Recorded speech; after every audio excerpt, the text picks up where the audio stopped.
Welcome to A Woman's Brew, where women talk about beer. Join us as we hop into the highlights for our Q3 review. I'm Joanne, and this is Tori. Hello, hello. And we're two beer-loving women on a mission to get more people drinking and talking about great beer. Come join us.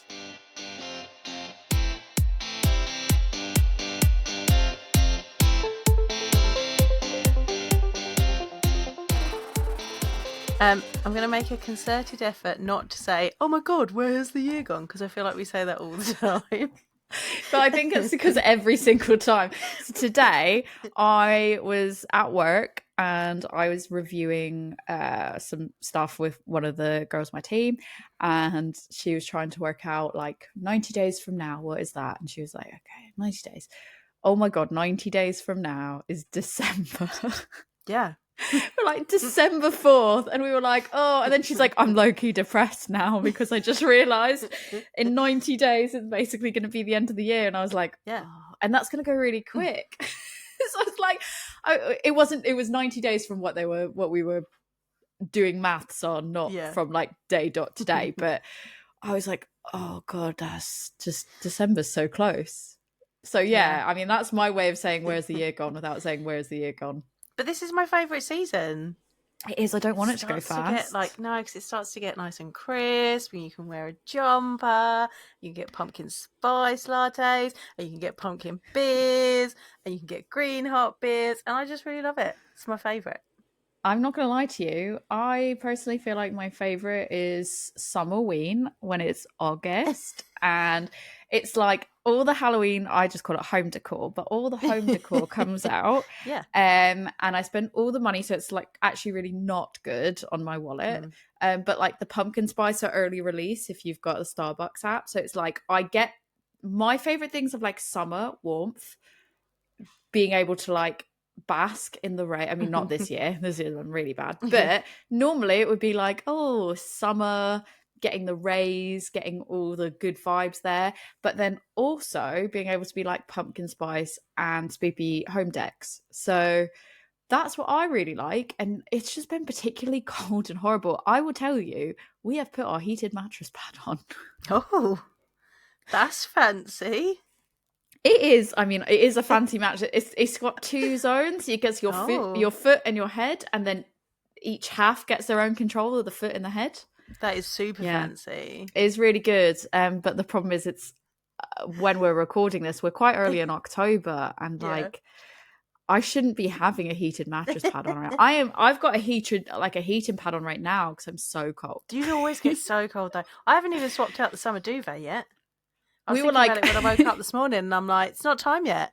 It might be big coat season, but it's not time to put the summer duvet away yet. The whole reason our heated mattress pad on is because we said, oh, it's a bit cold and wet, and like it's always rainy and horrible now, and we're like, it's a bit cold, and we're like, should we just like swap to like the autumnal duvet? And I was like, yeah, okay. I was like, let's go heated mattress pad, and Rick was like, it's too soon, not ready to concede that much. Let's go autumnal mattress, like let's go autumnal duvet. I was like, okay.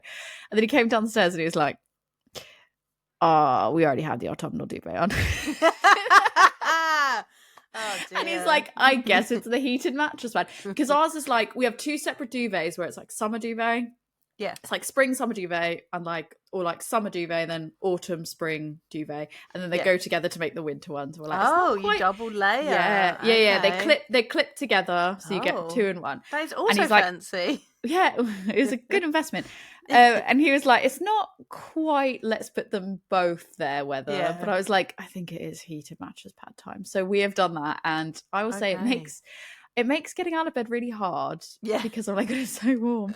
But also, I think the problem is it's lowering my tolerance to cold, because then I'm so used to it being so warm all the time. Like when my heating pad goes off, I know that it's gone off because I'm like, oh, it feels really cold now. And I'm like, oh, it's because I don't have my heating pad. Not even in winter yet. We're still in autumn. Feels like winter. It feels just horrible. We are parading towards bonfire night. I've ordered a heated blanket because I'm just like, I can't be doing with this. You just get so cold. Well, to be fair, your house is cold, but also my house is always cold. It's colder than the outside. Cold. Yeah, your house is always cold. It's really weird. But I was tired of it. you do specifically get cold quite I'm easily. used to the burning fires of hell. What am I going to do? I can't be here on this planet with cold everywhere. I'm a lizard. So yeah, it's been tough. But yeah, you're right. I feel like for me, we already discussed before, I'm wearing my pumpkin, my Oh, well shipyard, done. my shipyard pumpkin head hoodie, because it felt like I was like, it's cold, I need to put on a hoodie. And I thought this was a really good seasonal choice, even though we're like kind of covering end of summer, but like at the time of recording, we're now into Q4, so it felt appropriate. We got September, it was July, August, September, so know. We're not far off. No. But yeah, I thought, like, it's my autumn is my season. It's my color. Like, that's my color palette. Official. It's official now. Yeah, it's officially my color palette, because to be fair, I did one thing where I was like, I'm not sure if I've answered this right, and it was like winter or something, and I was like, that's wrong, and I redid it. It was like, changed one thing, and it was like autumn. I was like, oh my god, I'm so shocked, Joe, look at this, I am in autumn. Yeah, this is crazy. I got that message, and I was like, I feel like you fixed that, but cool. I didn't fix it. I gave it an honest answer, but there was one that I couldn't decide between, like, two. I think it was like, what color's your natural hair color, and I was like, it's really quite hard. Because the options were between like one shade of brown or another shade of brown, and I found it really difficult. So I picked one, and it was like winter, and I was like, wrong. I guess I must have chose the wrong natural hair color. Must have been the other one. And there we go. It was autumn. But also the seasonal like flavors are the best. So pumpkin spice oat milk is out, so I'm very excited about that. And I also saw there was gingerbread oat milk, so I bought some of that. You love. It's not even just beer wise; it was like all the flavors. I'm happy. I was very disappointed when I was in the US that I couldn't get powdered pumpkin spice creamer. I don't think they do that. They used to. Coffee Mate used to make it, like, because I used to buy it when I was on the ships. Cannot get it anymore. I was very upset. I did get bags of Starbucks pumpkin spice flavored coffee. Yeah, is the sachets? No, not the Vias. The actual brand. It's like a bag of coffee, and they flavored the coffee, and I was like, that'll do me. That'll do. So I've got some of that. It's very clovey though, so I have to kind of balance it out a bit, but it's okay. Hit it with some extra cinnamon. Yeah. Oh, I can't wait. And Elusive's carving yams is out this year. It's like definitely back in a smaller batch, and I'm guessing it's because I was probably the main person buying it last time. And I obviously didn't do a good enough job of buying what I could, so that's fine. But I do need to go and pick some up, to be fair, because I just want to. It's just a seasonal favourite, isn't it? Yeah. And I brought you a bunch of pumpkin beers back from the US, which I need to get to you. I'm very happy. Yeah. Yay. So here we are. Q3. I think you've already poured your beer, right? I have, yeah. You talk about yours then while I pour mine. Okay. So I have a red mild from the Fresh Standard. So I got you a can of it as well. I didn't get you the can. I will say I didn't get you the can, but I gave you one of my cans because my co-worker Alex, he is the best, and he was like, I'm at the brewery, look at this list, it's relatively close to him, and he was showing me what was on there, and I was like, a red mild, I'd need that, yeah, please do. So he grabbed a few beers and he got 2 of them, and I was like, all right, you know what, I'll be nice, I'll give Joe one, it will be good. You're the bestest. Yeah. So I thought I would have this, and I told him today, I had a call with him today, and I said, I'm gonna have the beer that you got me on the podcast, and he was like, are you? Which one? And I was like, the red mild. And he was like, oh yay, that's fun. And I was like, what glass? I was like, I'll let you pick the glass. I'll have it in your honor. What glass do you want me to have? And he was like, I don't know. Like, he's like, I don't care, whatever. And I was like, okay. And I was like, should I just go like dimple? Should I go like dimple? Like, as if I was asking him a really complex question, because he was like, there's different, just a glass. Like, he was like, cool. Actually, what he said, no, there are different glasses. No, he's a cheeky shit, because his first response to me out the gate was out the can. Oh, and I went, no, incorrect answer. He chuckled and he went, out the can. And I went, you little shit, absolutely clutching not. My pearls. And I went, I cannot believe you. And he just laughed. And then he was like, I don't know, like whatever glass. He's like, what's the appropriate glass? I don't know. And I was like, what do you want me to have, like a dimple pot? And he's like, do you have like a big like gin glass? And I went, actually I do. I do. It's my staggeringly good glass that I got from it. It's called, I think they actually referred to it as a goblet when I ordered it. And he was like, that is perfect, that one. So this one's for Alex. Cheers, Alex. He's not going to listen to this, but it's okay. But cheers to Alex. He is absolute babe. I love Alex so much. And he's grabbed these beers. And hopefully when you have yours, you'll enjoy it. But I'm looking forward to it. I did tell him I was going to like drink a little bit out of the can for him. But he's not going to watch it. So I'll just be like, I did. I absolutely did. I drank all of it out of the can for you. All of it. Because he was just he just knew I wasn't going to do it. Yeah. And he's like, you don't have to. And I was like, I will. So I definitely did. Totally did. What are you drinking? As I take a sip. I have got Earth. Oh, that's nice.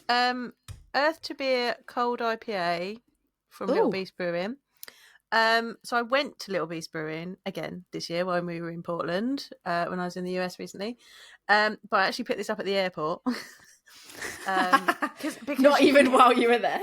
No, you can get amazing beers in Portland Airport to take home, which I was very excited about. I was buying something else. In fact, I bought both of us a chocolate pumpkin porter. Very excited. And because I was buying that, I was like, okay, I'm going to buy a bunch of other ones. I guess I have to. Guess I have to buy some more. And I picked this up because because it's a cold IPA, and I need to drink a cold IPA for my style list. I really like Little Beast, and it just looked really interesting. So I'm going to read you what it says on the can. So this is a liquid pledge to the planet, a national campaign making local impact. So our campaign inspires breweries to protect the planet by sourcing ingredients from environmentally responsible farmers and suppliers, and by fostering long-lasting partnerships with environmental organisations. So that's what Earth to Beer is. So this is Little Beast's inaugural cold IPA, brewed with Salmon Safe hops and sustainably grown gambrinus malt from Canada.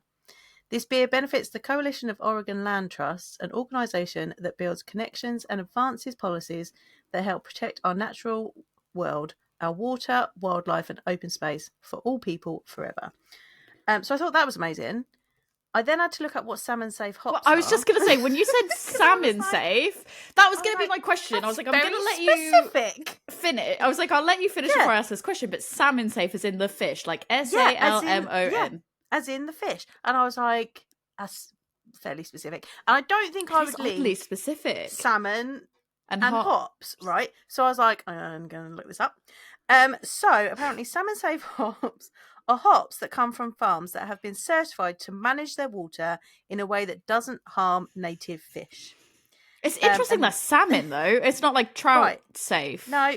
So there is a salmonsafe.org that you can go to find this. Indie Hops say that Salmon Safe is improving the health of the watersheds.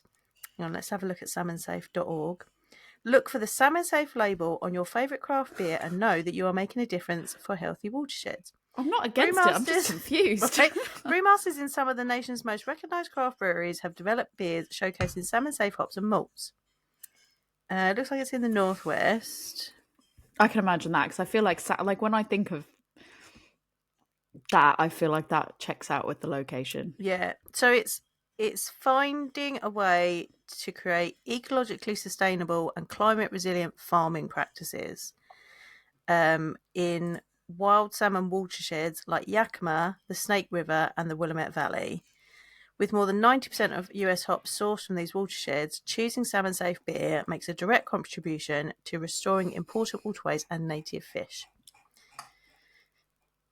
So basically it's a way of preserving the waterways. And breweries that are participating: 10 Barrel Brewing, Deschutes, Fremont Brewing, Full Sail, Hopworks, New Belgium, Red Hook, Sierra Nevada, Widmer Brothers, Breakside, Balearic.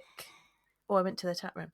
Aslan, Crux, Combination, Bale Breaker, Fort George, Gigantic, Worthy Brewing, Trapdoor, Standing Stone, Ex Novo, Yachts, Icicle, Georgetown, Chainline, Fortside, Garden Path, Gigantic again, Lumberbeard, Quirk Brewing, Three Magnets, Triceratops Brewing Co. That's a fun name. That's a fun name. I love that we both immediately were like, oh, I like that one. Sun River, Freem, Two Beers, Falling Sky, Rubens Brews, Block 15, Little Beast, Varietal, Lost Groove, Brick West, Ferment, Steeplejack, there's so many. Mount Tabor, Stoop, The Grain Shed, Pelican, and Payette.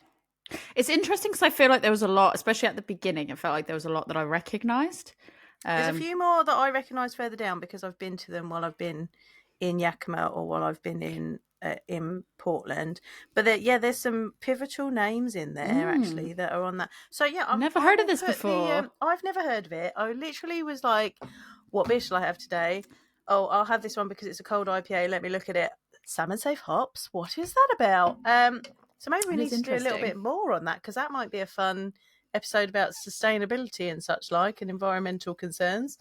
I'll put the link to the salmonsafe.org in the show notes. So if you want to have a read on that. I still want to know why salmon. Like why specifically salmon as opposed to any other fish? Because salmon's a big thing in that part of the world, isn't it? I mean, like in Alaska, salmon's like the thing, isn't it? Washington and salmon, and Washington and Alaska and the Northwest, like it's a big thing. So there you go. My beer is Salmon Safe. There you go. Mine maybe is. I don't know. Cheers. Cheers. It's quite nice. I'm really liking mine, to be fair. So I'm quite happy. It's got this like lovely malty toastiness and it's like just I don't know, like I just find like milds can just have that, just that like this has like that dried, not heavily, but behind all that is like that little bit of like dried fruit sweetness towards the back end of it as well, and it's just like it just feels really nice for this weather. Like I feel like I need a bonfire or something. Sit by a bonfire with this. Mine is very like I'm really getting the malts in this, and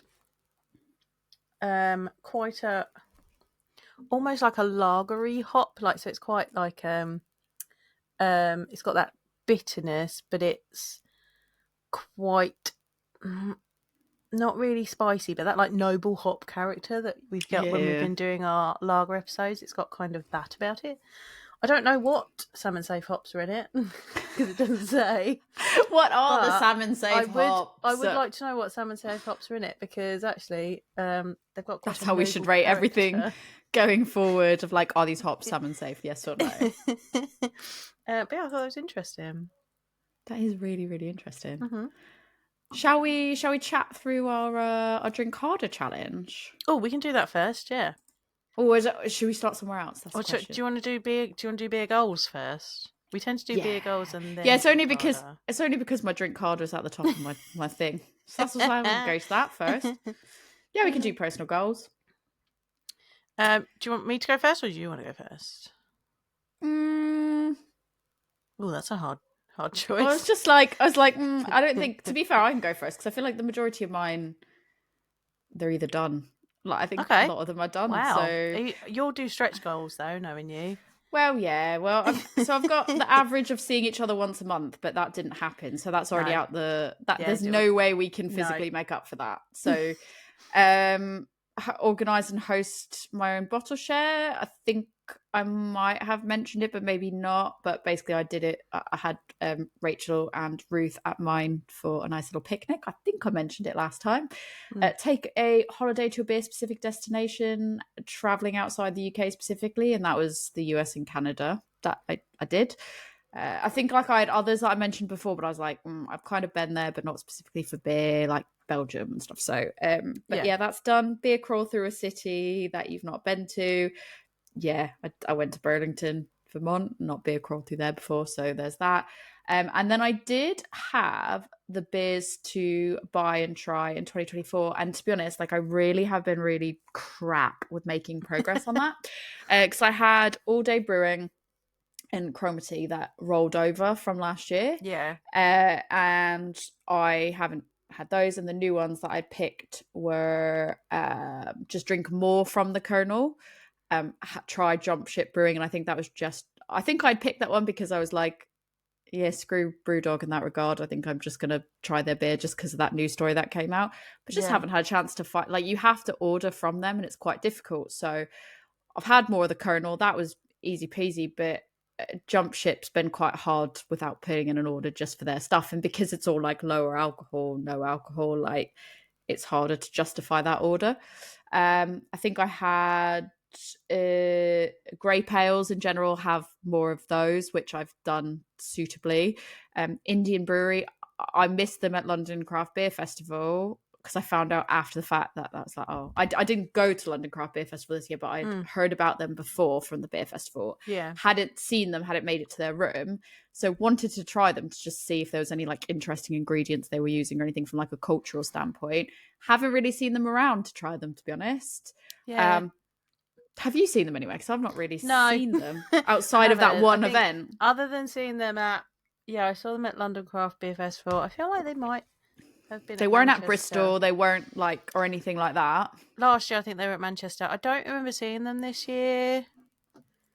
I was doing a bit of a social butterfly job though, so I was going to specific places, so I may have missed them. I don't remember seeing them.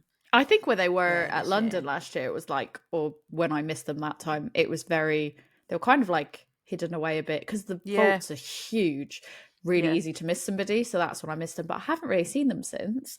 I follow them on Instagram. I've just not spotted them. Tap Social Movement, I put in just because I love what they do. I think it's really interesting, and I feel like I learned stuff from reading their cans. I had the collab that they did with Elusive, but I was like, that doesn't feel like it counts because that's like a collab that's not really. But yeah, but for me it was like try and buy from somebody that I've not tried before. But if I'm trying it with a collab and it's under the main collaborator, the person that's hosted is the person that's local to me that I go to all the time, like that feels a bit like a cheat. So but I did manage to buy some of their cans directly from Elusive, so I have done that one, so that's good. Sunken Knave, other than the collab with Elusive, I haven't had anything of that either because I found that's quite tricky to get anything else from them. I'm not sure how much they've actually put out since they've proper started. 2 beers, I think.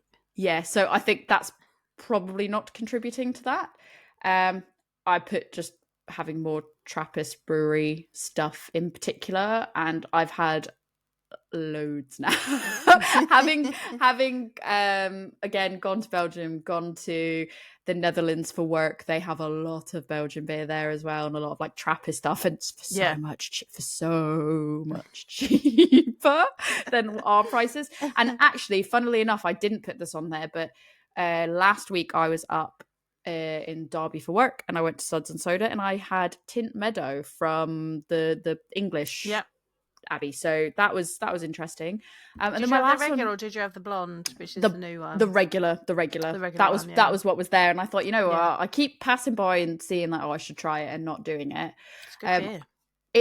It's not bad. I feel like I might like the blonde better. Yeah, I think you'd like because the regular is quite dried fruity. I don't know, so I don't mind it. No. So I like the taste of dried fruit in beer. I don't like dried fruit in general. It's weird texture problems. But I feel like I really love like a blonde ale anyways. So I've always really loved blonde ale. So I feel like Belgian blonde ales in particular as well. So I feel like I'd really like that.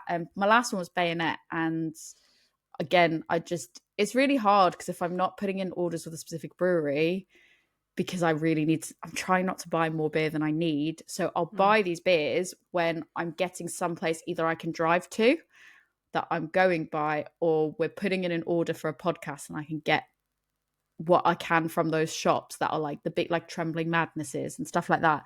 And I just really haven't seen it to put into an order.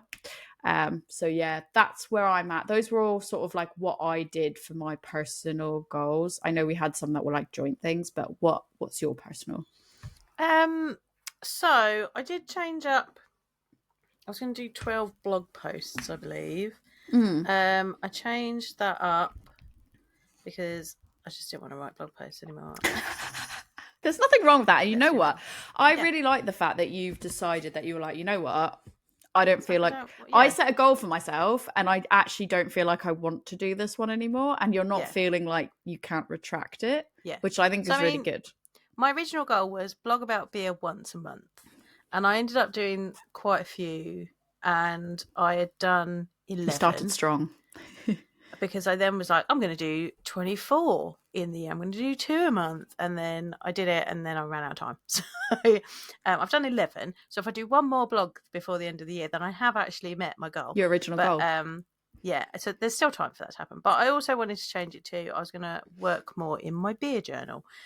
So flicking through what I've done so far in here, I've already done 12 spreads in my beer journal. So I've done the brewing process. I haven't done my tasting techniques one yet. I've done some vocabulary pages for hop vocabulary, malt vocabulary, yeast vocabulary, and other vocabulary. I've done a beer of the year bracket. Oh, nice. I like that. That's cool. I've got my beer goals, and then I've got my drink harder challenge in here. I've got my best beers of 2024. So I pick 5 each month. They're my favourites for that month, and then the best of that goes into the beer bracket.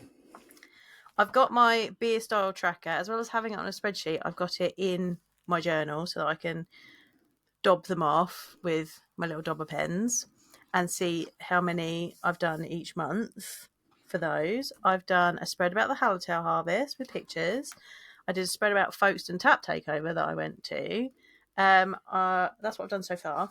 I am also going to do a spread about going to Yakima, and I want to add in my list of where I went through all the, beers to try before you die lists, and where I made a list of beers I wanted to try. I'm going to transfer that into my journal so I can track that and also do pages about those, but I haven't got around to doing that yet. But there's still time. So I've done 12 spreads so far in my journal. I'm very pleased with that. I think that's coming along quite nicely.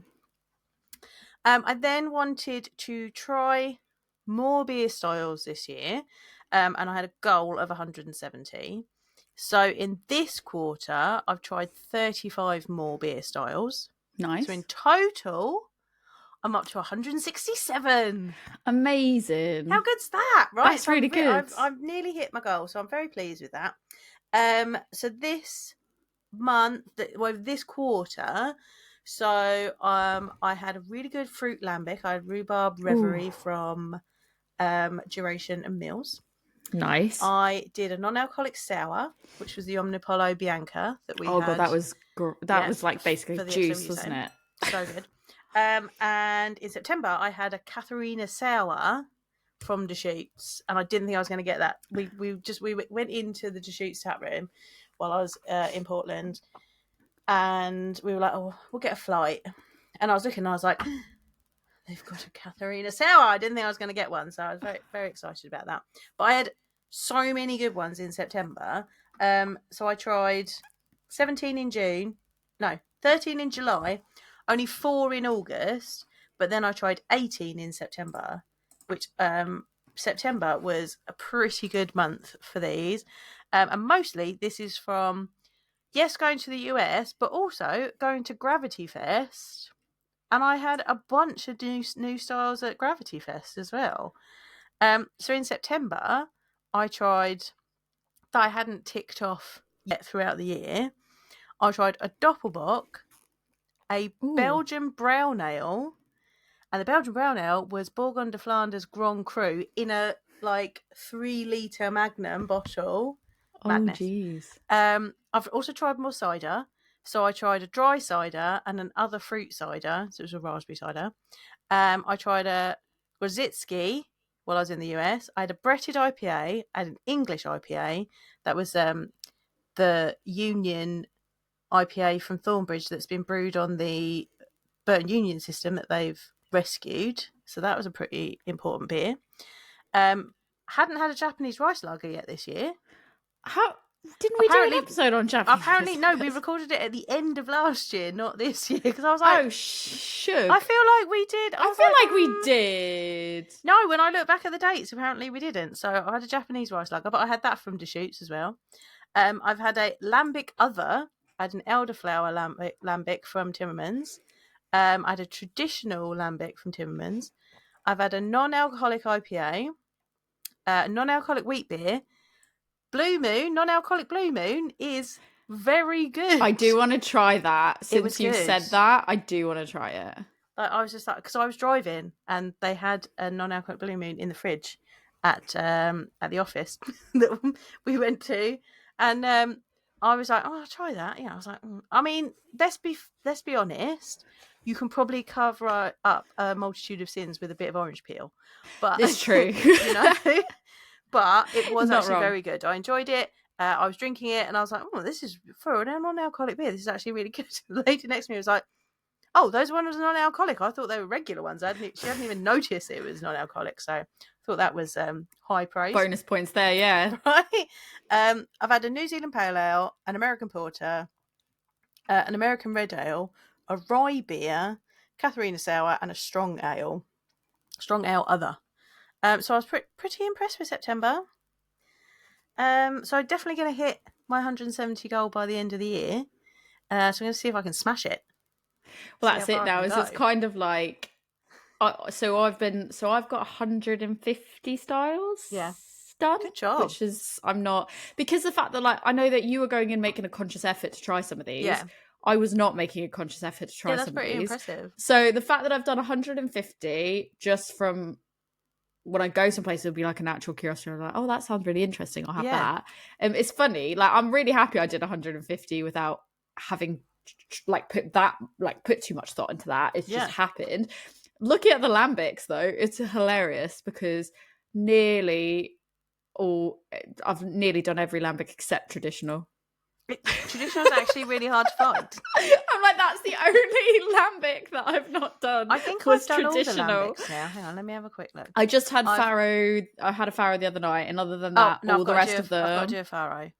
I've got a farrow. I've done the farrow. Got one, I just haven't drunk it yet. The other day I had it. I think last weekend, and then the other ones were. Yeah, that's the only one I haven't in May. Yeah, when obviously, but the fact that I didn't do a single traditional is just like, I'm sure I probably have something in my stash somewhere that is a traditional one, but it's but this comes back to what I always say about this, right? It's you think you've got something and you're like, oh yeah, this is definitely this style, but and then you put it on and it's not.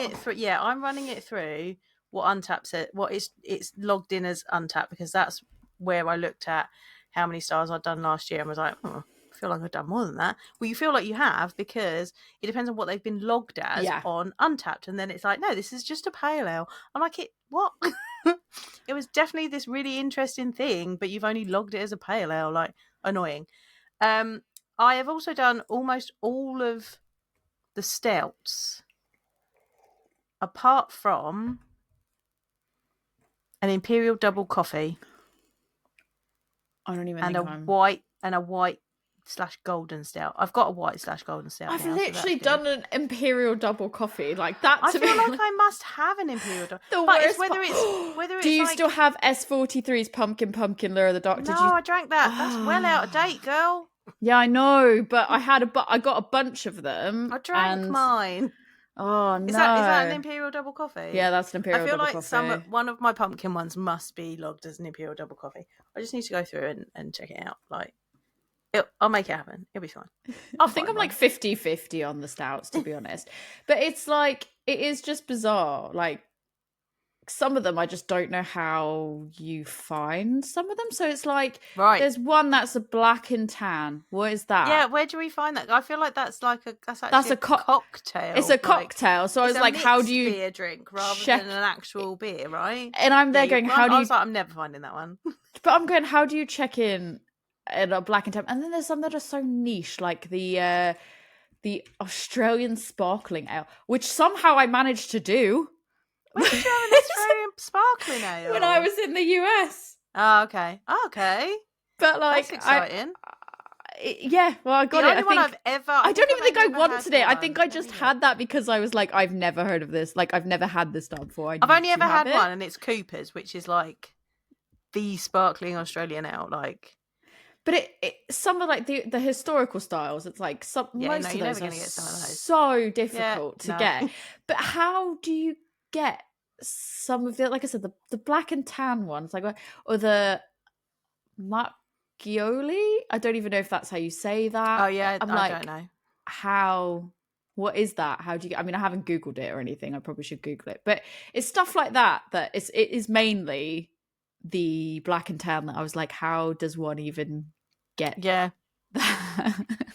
It's a cocktail. What do I check in to get a black and tan? I don't. I mean, really there must get be it. someone that's canning it as And already calling it a black mixed, and right? tan. Yeah.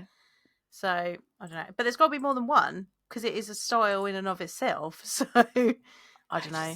I was also trying to look for a malt beverage when I was in the US, and I didn't. I feel find like one, that's got to be the place that you right. get a malt beverage. I got myself a list of things I will probably only find while I'm in the US, and I didn't tick very many off of it actually. Because it's when you go looking for them, that's when you can't find them. Yeah, that's when you can't find them. 100%. Yeah. I mean, I think June was still when I smashed mine because I've got like July 7 different styles, August 11, and September 9. But like May was 32 and June was 33, and I think that was because May is obviously when I went to Belgium, and June was when at the end of June is when I went to the US and Canada. So makes sense. That's probably why. I did 49 in January and 23 in April, which I thought was quite good. It is good going, to be fair. Yeah. But then I had one last goal, which was to keep on top of my stash and practice good stash management is how I worded it originally, and do pairing beer with cozy hobbies. I think my stash is still at a very nice level. I'm very pleased with where it's at. It's because you're never home. I just haven't been buying beer. Like, You've not been buying beer because you've not been home. Like where are you buying the beer from?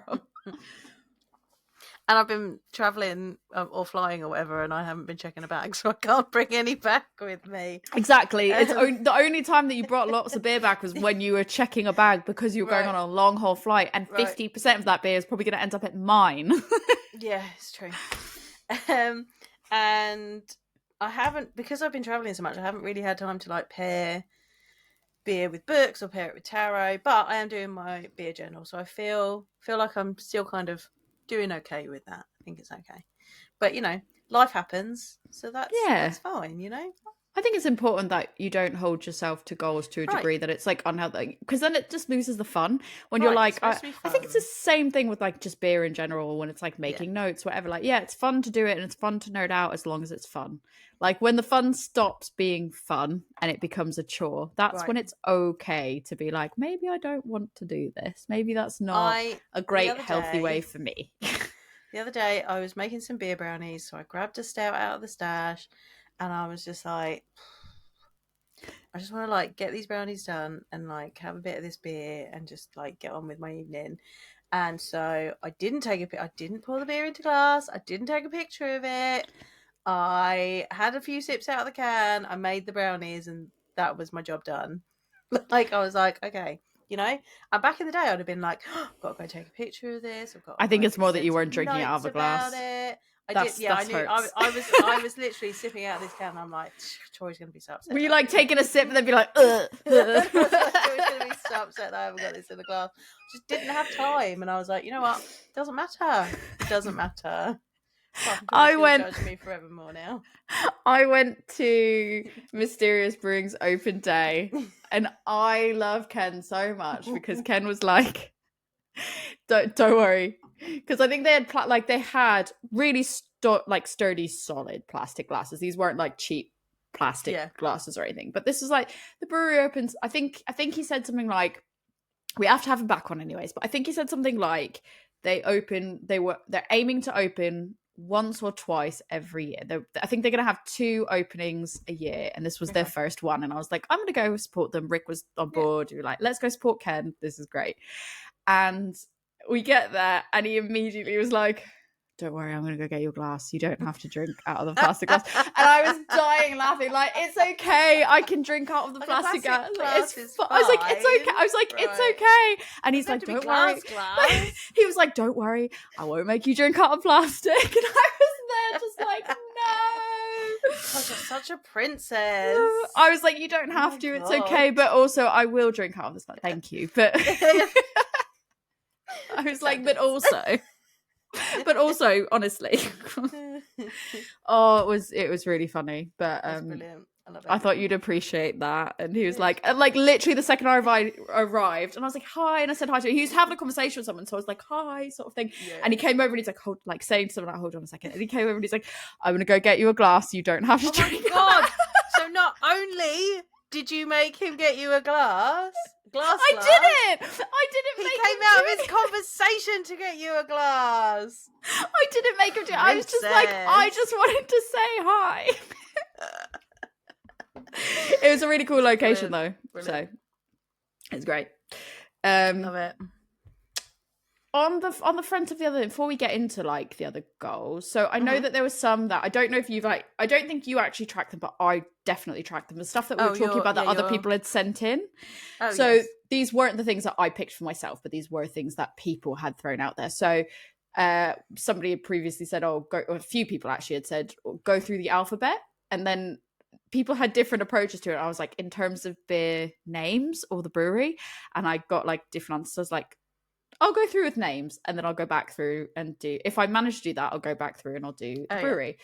Yeah. So I think where we last quarter, I had literally gone through and done the entire alphabet in terms of beer names, like the actual names of the beers. Yeah. What I do is like when I hit that point in a quarter, I just stop because I'm like, I'll stop. I won't start counting against it. Like, there we go. And then from this quarter, I've started going through with brewery names, and I have got an A, B, C. I've basically done everything with brewery names, with the exception of I, J, K, X, and Z. Oh. So I think realistically, I can double down on this alphabet thing by the end of the year. If I put in a conscious effort, I reckon I can do the entire alphabet with brewery names by the end of this year. I mean, now you're just showing off. I mean, I'm not trying to show off, but also like I'm impressed with me. I'm impressed with me. I also started kind of like looking at the different countries and like for like different states and stuff. So I've definitely got like Maine down there. Somehow I didn't have anything from Maine, or I didn't track it before now. But yeah, I've had something from Maine and Canada. Like obviously the states I've only done, like the breakdown of individual areas I've only done for the US because I feel like that's too easy. It's just be like US, especially with having family there. It's a lot easier to just be like US beer. But yeah, Canada. So I've made my way through a fair few countries. I think I'm even missing, to be fair, I'm missing even South Korea from there because I've had beers. We just recorded the episode the other day, so I can actually add South Korea to that. Not the other day, but when we did our recording a bit ago, we had the beer that I brought back from South Korea, so that's now on the list as well. So I've added that as well. Completely forgot about that. I won't list them all out, but where we're at now in terms of the breweries that are new to me, that are like I've only had this year, bought this year, visited this year, and hadn't really known about, I am at 73. Wow. And I think that's because, I think that's because of the trip that I did in the US, where there was a lot of, this one's a really hard one to track because there's some that I know that I'm like, oh, maybe I have heard of it in passing, but I couldn't remember it. And others that I'm like, I've never tried, but I've heard of it. So I didn't really put those on the list. I've only done ones that I was like, I've not actually heard of that until I went to go Google and found the list of places. So yeah, I'm up to 73 of those now. And then in terms of like the big accomplishments, in terms of like podcast and personal. So from last quarter, the only thing I had is that joined the Guild of Beer Writers. I haven't really shouted about that a lot because I basically joined it so that we could submit our podcast stuff and, you know, get the podcast out there more and talk to people out in the guild about the podcast stuff. And it's just been like, since I joined, I've had such little time to it's like I intended to be like, hey guys, we have joined the Guild of Beer Writers and here's all these really cool things, and get more involved in that and the networking. And then I just like have had zero time to do that because I like to burn my candle at every end possible and then make up new ends to burn from as well. Make new candles out of that wax that's burned off and then burn from both ends of that candle. So I just haven't had the chance. But yeah, I guess this is the first time I'm saying it on the podcast. Part of the I don't think Guild of Beer Writers. So no, I haven't. So I'm really excited because I'm hoping that like through the guild we can kind of network a lot more people, get to know more people, get more guests on here, and you know, get to talk to other people and talk nerdy stuff with other beer nerds. So that'll be exciting. So that was one that I thought was really big for me. And then I also did like, what was the most, every quarter, kind of similar to what you did, I've done like every quarter, what's the most interesting beer that I've had and what's the best beer of each quarter that I've had. So the most interesting one that I did for this quarter was the Celebration Ale from Whitbread Beer Company, and it was from 1992. And the reason I put this as the most interesting one was so it's a barley wine, and basically I didn't know anything about it. My friend Adam has amazing beers in his collection, and we were like, oh, we're just going to bring, I didn't even realize this was something he was bringing to share, but he's like, we'll share some beers down the tap yard. This would be great. I didn't know this was like a really sought after beer. Apparently it is. I didn't know. I'm really sorry. But it was the most interesting to me because it's the oldest beer I think I've ever cracked open from 1992. That's quite good going. And it didn't taste bad or anything like that. Like there was nothing, I don't know if it necessarily like improved with age, but it certainly wasn't like offensive to drink. It was good. I think there were some things that were a bit flat about it in terms of the taste, but it was overall, it was not bad. And the more you drank it, the more it kind of like you warmed up to it. Then the best beer of the quarter for me, this was really hard because I had some really good beers in this last quarter, but I put Cuppa from Northern Monk. And do you know what? That is on my list for best beers of August, but it got trumped by Piece of Cake as my favourite. Oh man, I put Cuppa because for me, while there were so many other good beers, including Piece of Cake, this one for me, it felt like there was a lot of good, like it was so diverse in terms of like the flavor, like what we mixed it with food changed how it tasted in like all in good ways. I could get every aspect of the taste of it and how it was like a cup of tea. And and I think also it just took me by a massive surprise. I think because I went in assuming it wasn't going to be great, and it was awesome. So I think that's why, because it was like the biggest surprise to me, and it just tasted really good. It's something that sticks out in my memory for all the beers I've had. So that was my favorite. Piece of Cake was my favorite for August. Dark Marble Artifact was my favorite for July, but my favorite for September was Strawberry Time Lambicus from Timmermans. And I think that beats the other two out because it was like biting into a fresh strawberry. Ooh, that does sound nice. It was so delicious, like strawberry and thyme mixed together in a beer. It was good times. It's good. I drank a lot. Times, would you say? Didn't even plan on that. You said it without even noticing it. I was like, I need to spot that out.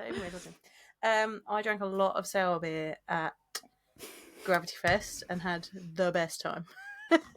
I thought you were going to say had the best heartburn, and I was like, I mean that too on the Sunday when I was going home, I did. But can I just recommend Gravity Fest to anyone if you have not been? Like, the beers were great. They had a cheesemonger who was putting together cheese boards, like cheese board, sour beer. So we did a tasting with Crossover Blendery, and we just tried all the beers that they brought with them. It was great. And then Timmermans had amazing beers on. They were great. Closet Brewing's beers Lucy and Lizzie's beers are so good. phenomenal. I've got a bunch of their beers that I cannot wait to take out because they're ones that have like spoopy so themes, and I'm like, this is the best time for spoopy beers. Yeah, so. I think I tried almost everything. I missed the raspberry sour because it went really quickly, but I think I drank at least one of everything that they had. And it was so good. They had a doppelbock that was so good. Oh, I love They had a Parma Violet Pale, which I didn't think I was gonna like, but actually it was just like the lavender was just the right level. Oh, it was lovely. They had a. I feel like that could hit too, and that could be at risk of being too synthetic. So the fact that it's not. No, it was beautiful. And then there was a really good one. Which is in my September best beers.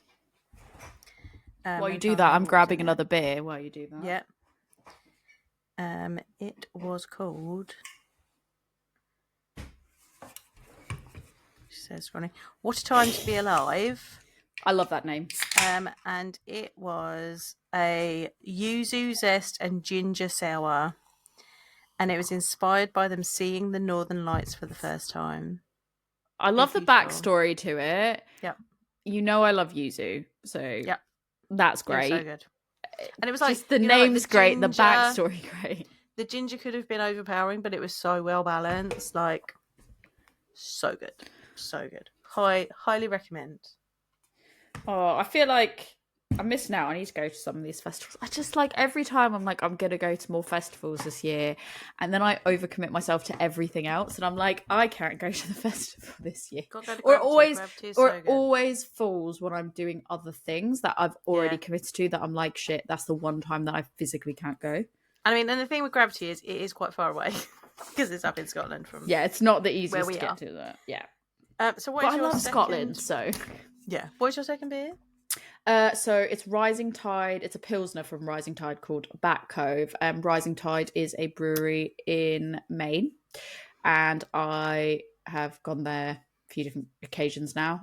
So I thought just because like a big chunk of my last quarter was beers from the US, I thought, you know what, this one wasn't from my last trip. It was from the end of the year prior to that. So I was like, you know what, let me have this while it's still okay. And yeah, I love Maine. I love Portland. Like, in terms of places on the East Coast for me that I really enjoy for beer, obviously I'm spoiled, Boston's great, but like Portland, such an easy, quick trip from Boston, and just like the beer is phenomenal. Like you can't help but come across good beer no matter where you go there. Like 5 minutes in any direction, you hit amazing beer. So yeah, that's kind of why I picked that one, just to, you know, represent the end of my trip before I had my family holiday, because I had a really, really good time. So really good road trip. Started off rocky, ended up really great. So what about you? What's your second beer? I'm going to open this in a second, but I have got Black and Blue from Emperor's. Oh, I could tell by the wax seal that's what it was going to be. Proper funky wax drips going down this bad boy. So I picked this one because it is barrel aged for more than 2 years, and I need a 25 months plus beer for our drinking challenge. Yeah, so that's why this one's been put aside for this. And this one, I love this one because, like, it's got the Emperor stamp in the top of it. Like, it's a cool bottle. It's proper fancy. So yeah, I'm going to drink now. I think potentially I might have something really funny to share when we get to that. hold the line on that for the moment, though. Yeah, hold the line. We'll see. We'll see in a minute. So, drink harder challenge. I think we've done pretty well. Like, I'm quite impressed with my progress. I think there's a couple of things in here that I'm not going to get to, and I'm kind of making my peace with it. I think there's a few things I can do. The worst thing is, I feel like I could finish it all if I made a concerted effort to do it. Yeah.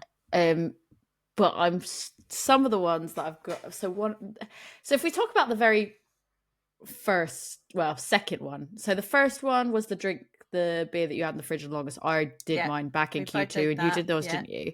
Yeah. Yeah. But number 2, which was drink a lineup where each beer style starts with the letter.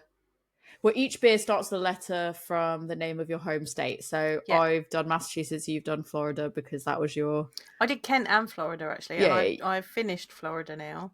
So you had Kent as your first one. I had Massachusetts state-wise, but then we did the reverse, and you've done Florida for your state because that's your adopted state there, and I've got Berkshire because that's where I'm from in terms of county. Because I was like, let's make it fair. No matter what, I get the short end of the stick, to be honest, because I feel like both of mine are long and has way more niche letters in it. Florida and Kent, that's like Kent's super short, and then Florida's like where I live. Relatively easy, but that's okay. For that one, obviously by the end of Q2, I'd finished my state. Yeah. I've now in Q3 basically done all of Berkshire except for the K. And that's what I'm struggling on. I literally could not get the K. Have you not drunk your Combini from Burnt Mill? No, not yet.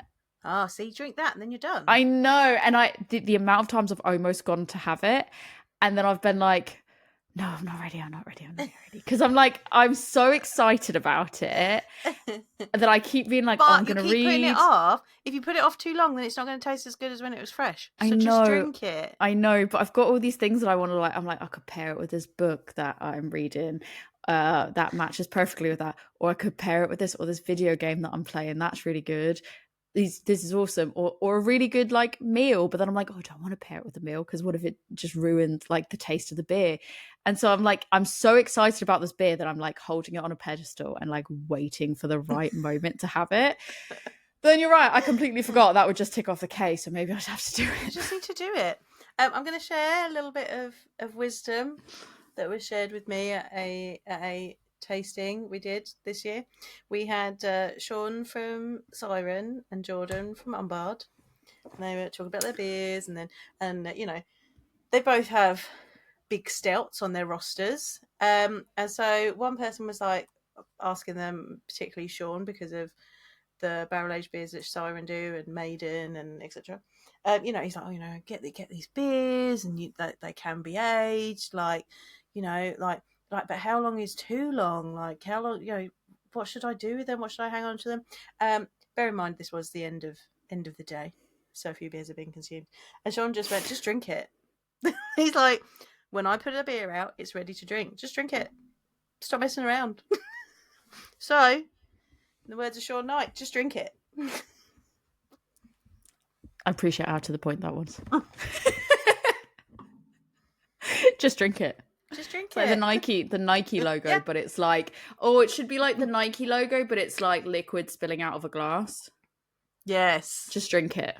Just drink it. I'm going to make a sticker out of that. I was going to say, the Women's Brew t-shirt shop will be opening soon. Yeah, just drink it. Do you think we could get sued by Nike? Do you think we'd get a C&D over that? Quite possibly, yeah. That'd be nice, wouldn't it, to get a cease and desist? The fact that they would care enough about...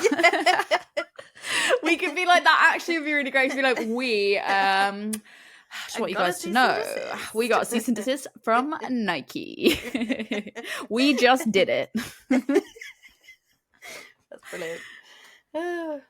Anyway, drink the beer, and then you've completed it. Then I've completed it. That's it. Like that's that meme of the guy that's like the superhero that's like sweating and is like pushing the button, and it's like drink the beer when I'm not ready, or just complete the damn. Just finish it, and it's like that's how I feel. I feel like I'm like sweating. Like which button do I push? Yeah. Oh, you're right. If I just have that one, it just does Berkshire, and then I'm done. Yeah, I completed Florida. I think I completed it this quarter actually. I've had Flowers by Queer Brewing, Living Fjords by Garage, Erdger's Querve Rene by Lindemans, Ripple by Balance Blending, Incognito Heathen from Abbeydale, Death by Amaretto Sour from Vocation, and Autumn from Amity and Good Chemistry. Nice. Yeah. I think my Berkshire Solid lineup. My Berkshire one's Bizu. So the only one I've got, like I said, the only one I've got left is K, but it's Bizu from Switchback Brewing, Farmhouse Ale. E is Endless Ride from Battery Steel Brewing, which is a fruited sour. R is Ruby Slipper from Citizen Cider. So that was actually technically a cider, but I was like, still counts because I can check it in on Untapped. And it was a rosé cider. Oh, Figure K will probably be Combini, so there we can say that. S was STS Pills from Russian River, which was a Keller Beers Wickle. That was a humble brag. Yes, I had that as my Berkshire. That's right. I've got a blind pig in the blind pig IPA in the fridge. So well, I mean, you have to share it with me, considering I brought you back. I brought you back a Russian River, so if you don't share that with me... Well, that means that we've got to get together. It's true, and you also have my pumpkin. That's what I'm like, oh, but the pumpkin, though, more than any beer. I said that to Ruth today. Were you like, the pumpkin? Ruth messaged me about a book, and she was like, are you going to see Tori soon? And I was like, well, I need to. I've got a pink pumpkin for her. Oh, and beer.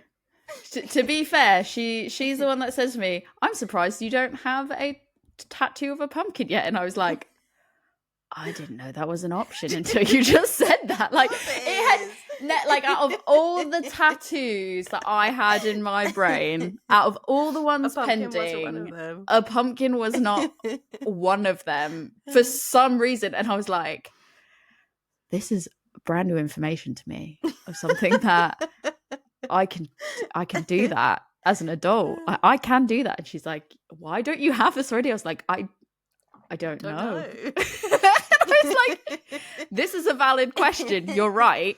And then I went and I found all these like tattoo inspirations. And I kind of think I just want like a skeleton person with like space buns holding... sitting inside a pumpkin head, holding a beer and a coffee, and then it can say "spoopy bitch" on it. But I feel like that's overkill for a tattoo to have on my body for the rest of my life. But yeah, you have got that on you for the rest of your life. I'm not even mad about that. I feel like maybe it's only because I think it's because I found all these stickers and I was like, these are all really great. I'll combine them together. My ADHD brain, my undiagnosed ADHD brain was like, all of them together. No, I think I've got a really good idea actually for the pumpkins, but I'll tell you about it later. But yeah, yes. she gave that idea to me and I was like, what? I can do that. Hi, anyways. My H is the Hofbrau Munchin. So that was one we had the other day. I had my Iron Brew Float, which was my Vault City smoothie pastry sour. R was Raspberry Ripple from Double Barreled. And E was Eldest Brother from Green Empire Brewing, which was like Belgian strong golden. So yeah, let me just get Combini down me. And that's it. We've got it all done. Yeah. We've both done a happy hour special. We did. You have now attended or hosted a beer share. Mm-hmm. Now So if I'm not counting the one that I hosted, I have also attended. So, but I mean, I already put that. We went to the International Women's Collaboration Brew Day Living launch, and that was the very first one. But if we're saying that that's cheating, I did also have an impromptu share at Elusive with some friends. I mean, I didn't count that one. But I might do because I don't know when I'm going to get a chance to do it. I'm trying to think. Now that one counts. Well, no, because I was just like, I can't decide. Like, but I feel like I have brought and shared beers with people. I have done several, so that's why I'm like, that one was the first one, but I know I've done 2 since. So, do you know what?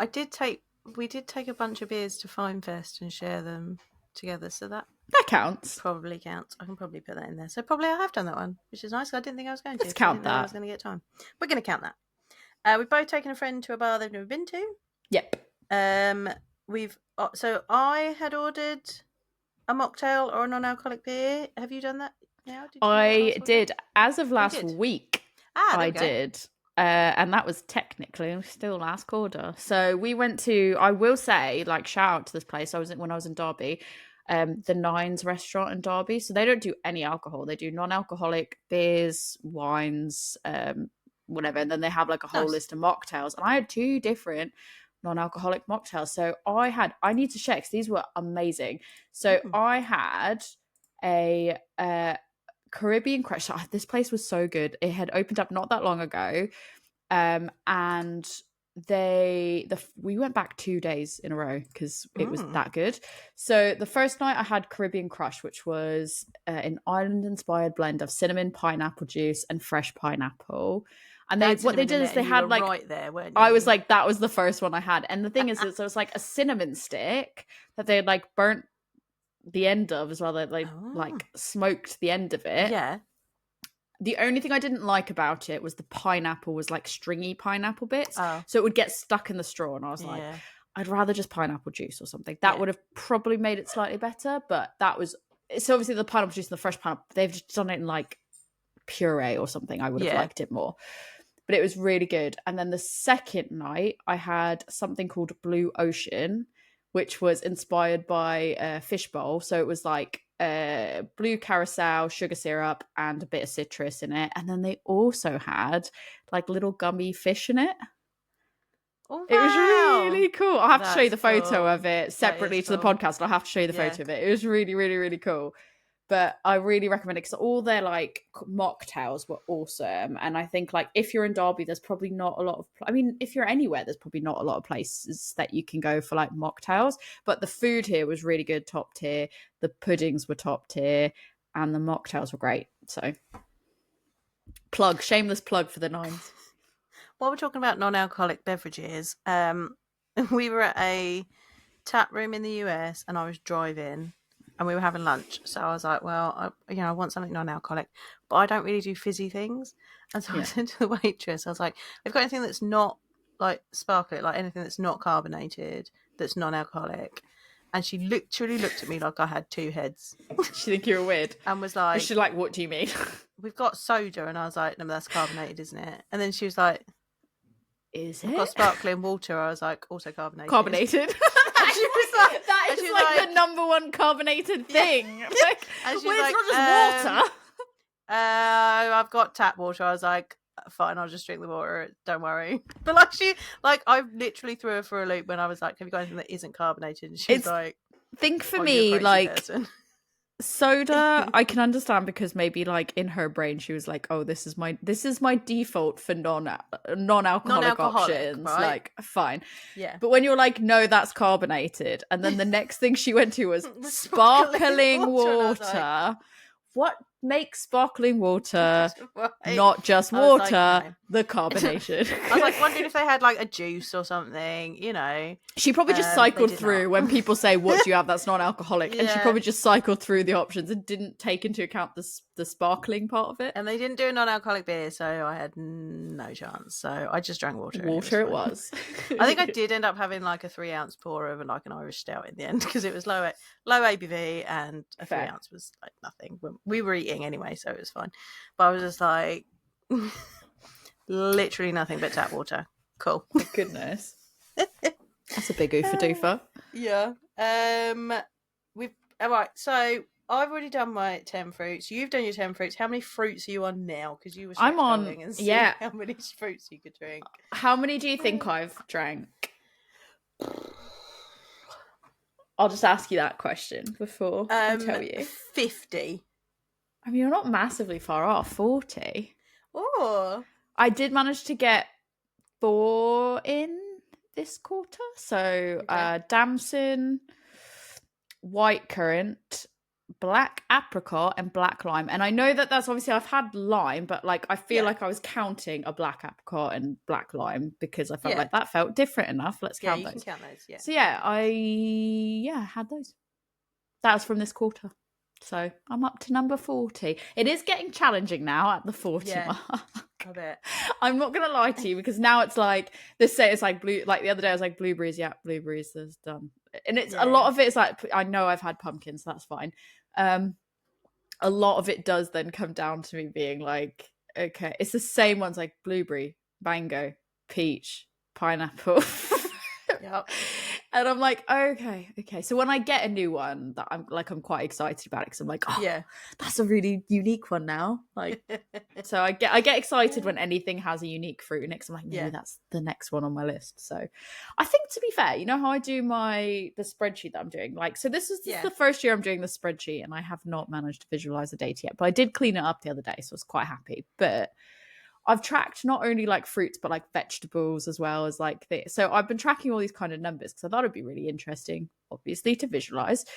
But I think that's definitely something. This is something I think I'd do again next year as well, because it is just fun being like, how many different ones have I had?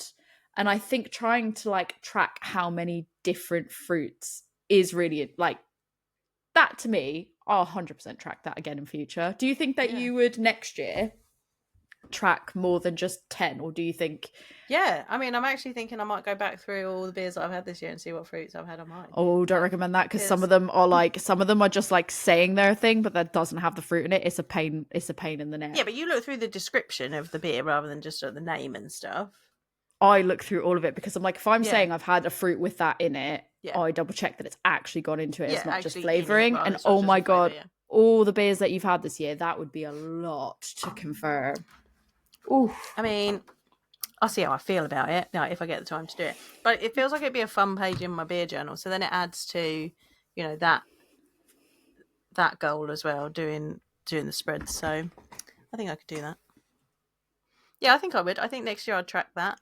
I would definitely recommend for next year and not for this year, because I feel like that would be way more of a headache. Oh, you could use like fruit stickers and draw the fruit. That would be fun. Right, exactly. Right. Maybe see how many times. Fun, fruity page. Maybe see how many times each of those fruits have come up.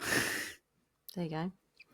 And like, I definitely feel like an A to Z page is warranted. That feels. I would do the necessary. alphabet again for sure, because I think that's fun. Yeah, it's just fun. Had you drunk an award-winning beer? I had so many, because this was like this drinking award-winning beer from another country. Yeah. Obviously, we're assuming it's not the UK from our purposes. This is written for American people, and they're meant to do the whole reason. What I think is the funniest thing is the whole reason that I think they probably did this was because people were going, oh, that's really easy to get some of these beers for us. Like, that's not really a challenge. Like, if we're based in the US, because it was oddly specific ones, and other people were like, I can't join in because that's really hard for me to get, what other people that lived in the US were probably like, yeah, that's easy enough. So they've gone drinking award-winning beer from another country, and it's like, god damn, like that is not the challenge we were hoping for. But anyways, when I actually started looking through, I was like, so many of them, there's no specification of like what level award it should be, what year that award should have been from, like any of that. So yeah, I stopped recording them because I've done so many that have won awards that I'm like, meh, okay, done. Just like good beers. Yeah. How did you do that as well? I think. Yeah, I did this right at the beginning. I think I had Salty Crew by Coronator Brewing Co., which had won a medal at the Great American Beer Festival. Sorry. Still looking for one from Fobab. Fobab. One day, someday, we'll get one from Fobab. Someday, one day. Do you know what? A Fobab can dream. I should have been in. I was in a bottle shop when I was in Portland, and I should have been like, have you got anything that has won an award at Fobab? You should have been like, your Fobab winners, where are they? Yes, where's your Fobab section? Yeah. And they're like, what? And you're like, the Fobab section, where is it? Where is it? I should have done it, and I didn't even think about it. Go to a brewery and write about the experience for a blog. I've been to a few breweries. I haven't written about them yet. I probably should do that. I wanted to like think about it when I was at the brewery and like, you know, take appropriate pictures and stuff. And I didn't do that at the breweries I've been at because I was working while I was at those breweries. But I can probably write about my experiences. I just haven't done it yet. My problem is I've been to a lot of breweries. I've taken lots of photos at breweries. I've made notes about lots of breweries. My problem is, once it's been so long and I've not written about the brewery, it becomes really hard to sit down and stay focused and write about it and remember all the things. Because then, like, I'm a person that takes a lot of pictures, makes notes on things, whatever. So, like, 1 month on or going someplace else after that, like those photos are so long gone that I then have to go through and be like, what are the photos I wanted? What was I taking for a blog post? What wasn't I? I haven't done this, not because I haven't taken the notes, not because I haven't taken the photos, not because I haven't gone to the places, strictly because I haven't actually sat down to be like, let me just put my brain fully into writing this. I think some of them I've started, like I 100% have started to write outlines of some of this. Yeah. And then just been like, oh, this is really big and this is a lot and I can't. And like I need to, I think I need to do more like smaller bite-sized chunks, but it's really hard to sit down and focus on it, I think, with everything else happening. I have everything I need, just not the time and attention span. To be quite blunt about it. I haven't got the time. I need to sit down and do it, and then I'll do it. Because like there's a couple of things that'll check off for me, so I need to have some time to do it. That could be your 12th blog post. Yeah, exactly. That can be my 12th blog post. And it can this be is what I in mean. my journal. This is what I mean by like, if I actually sat down and took the time to put my pen to paper, my brain into this, if I actually really wanted to complete all these, I 100% could do it. So what will happen is like in December, if that's the one that's left, I will be irate that I have one more to do and that it's in my control to do it. And I'll be like, I will sit down over this blessed Christmas period. Yeah, I work really well under pressure and with deadlines. I'm like, I will deliver to the 100th degree with pressure and deadlines. Don't have me working in this like happy atmosphere. To be fair, I did do an Instagram post on Sober Messer, but like I wouldn't call that a blog post. That was just like I went there and it was nice. Well, made a video. That was nice. Have you cooked a savoury dish and baked a sweet dish?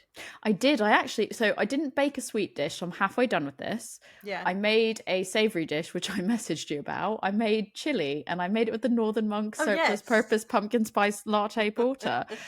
Because I had the extra can of it and I was like, oh, I don't have time to drink this. So you know what?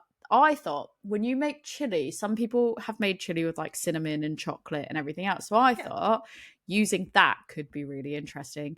And it was actually genuinely effing great. And like Rick liked it. He was like, I can smell the beer in it. And he's like, but it's actually really nice as well. Yeah. But I messaged you because I was like, I can't find, like, I'm looking at all these recipes for like making chili, but like I have my way of making chili. I don't need a recipe on that. I just need to know like how much of the beer I'll add. And you were like, well, you want to take this into consideration and that and that. And I was like, oh yeah, okay. And I think I just made it up in the end, slightly based on what you said, slightly based on what looked okay. And it came out really, really good. But I still have to make a sweet dish. So we'll see. Okay. You've probably smashed it already, haven't you? Oh, I did beer pizza dough and beer brownies, I think, in the first one. I'm done. I regularly do beer pizza dough and I regularly do beer brownies. Like I literally made beer brownies this week to take into work for Macmillan Coffee Morning. So that's it. I think where Rick used to make his pizza dough and I used to make mine, I would make the beer pizza dough. But now he makes the pizza dough for both of us because he'll just do it first thing in the morning. And I'm like, to be honest, it makes my life easier. So because of that, I now don't have that as an option. So I have to make a concerted effort to make something savoury and something sweet, really. Because the second he sees a beer come out and I'm making stuff that he's like, you have to put beer into that recipe. You just have to put beer into that. And I'm like, And then he went, actually, it was really good. I was like, yeah, I know. Thank you. So I recommend pumpkin spice beer in a chili. It is awesome. Oh, there we go. Speaking of that, hold on. Before you say anything else, pumpkin spice beer wise, I'm having this now. It's the Lord Hobo. Oh, I have drunk. Not your basic B. Because you drank yours. I was like, I want to have mine. Mine. I'm having mine now. Sorry, carry on. I did. I was actually going to make beer pizza dough at the weekend. But instead I am going to Maidstone Literary Festival, and so I won't be back till later. So we're going to have fish and chips instead. I mean, that's fair. That's not fair. Right? I was like, so I'm not making pizza because I'm just going to go to the chip shop. That feels like a good trade-off, to be honest. That's a really good reason to not. Yeah. Well, I do it regularly, so it's fine. You've done a beer in a sidecar? I haven't. Slash No. bar? Oh, you haven't But done that again, yet? this is another one that's like, I think it's just because I haven't had a chance to really go to many dive bars. And when I do, that's, yeah, it's not, I don't think I've really gone to any this year, to be honest. Any that I hold a higher standard of what a dive bar is. Yes, you I do. maintain my standard of a dive Did bar we go is. to a dive bar the other week? Well, I don't know. I don't know if I can trust it as a dive bar. Right, well, this is the thing, because You'll probably go, oh, it was a dive bar. And then you're like, oh, it was actually really like. I feel like Tom was like, place. Tori wouldn't say that was a dive bar. Oh, no, it was. Because it probably wasn't a dive bar. No, right? So it was, because it was the dive bar I went to in Yakima, and it's the same one that I went into last year. That is where I got my neon from. So it's fine. It is actually a dive bar. See, I can trust that.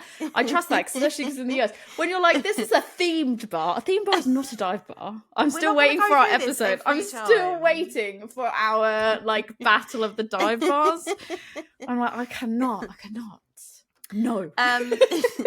So we've both done the 5 American sea hops. How many different hops have you drunk?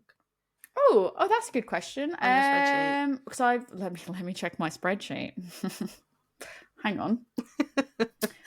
Oh, that's a good question because I don't think. Oh yeah, so I have done 96. 96 different hops. 96 different. Well, okay, hold on. So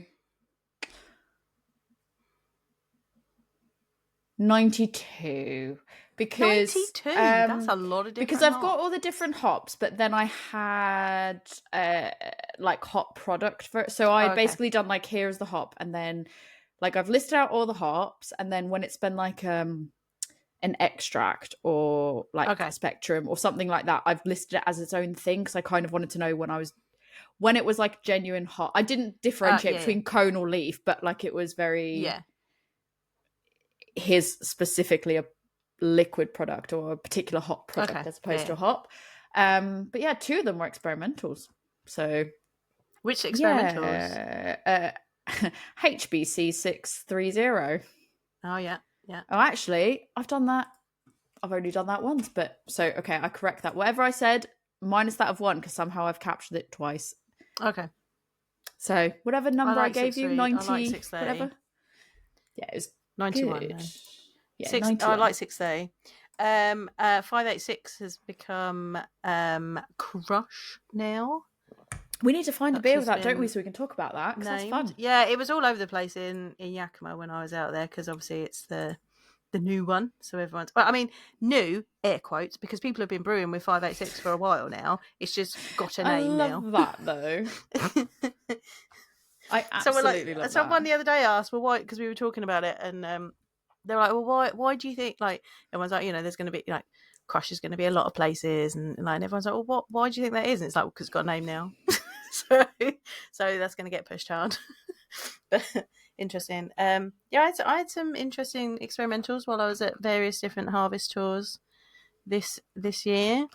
Was it 13, 24, 25? Oh, is a new one that I hadn't heard of before, and it's actually being bred in the US as an alpha hop, so like for bittering. So they're not as concerned about the flavor and aroma compounds that can come from it. They're specifically interested in the alpha acid levels, so it will be a bittering hop. Interesting. Yeah, I thought that was interesting. Do you think, again, question of going back to what I said before, like, do you think, so I think probably that number I gave you, to be honest, when I just scrolled through as well, I think some more things, it's probably lower than the number I gave you. Not by much, but by a little bit, just because I think there's things that potentially have similar names. I'm like, they're probably the same thing, but where I've looked at like a German beer versus this or a particular hop product and stuff. Like I said, these are all lessons that I'm learning for like next year of how I'm tracking things because I think I'm going to organize it a lot better. I threw this together, I think at the end of Q1 when I was like, you know what, this will be fun. End of Q1, that's great. I'm not far enough in the year I could do this. But I think I could set this up better for next year so I could proactively do it a lot better. Do you think you'll track the hops next year that you have? I mean, I think if you're going to do it, I'll do it. Just for funsies. I just think then we can to be have honest, it as a thing for our quarter reviews, right? We'll be like, how many hops have you had? I do think it's quite fun, to be fair, because every time... The thing is, though, now I find really frustrating is when I get more frustrated when breweries don't list the hops. Don't list the hops because I'm on it. like, what Right, is it? And here's a question for you, right? Because sometimes I'll have experimental beers that aren't commercially available Mhm. with experimental hops in.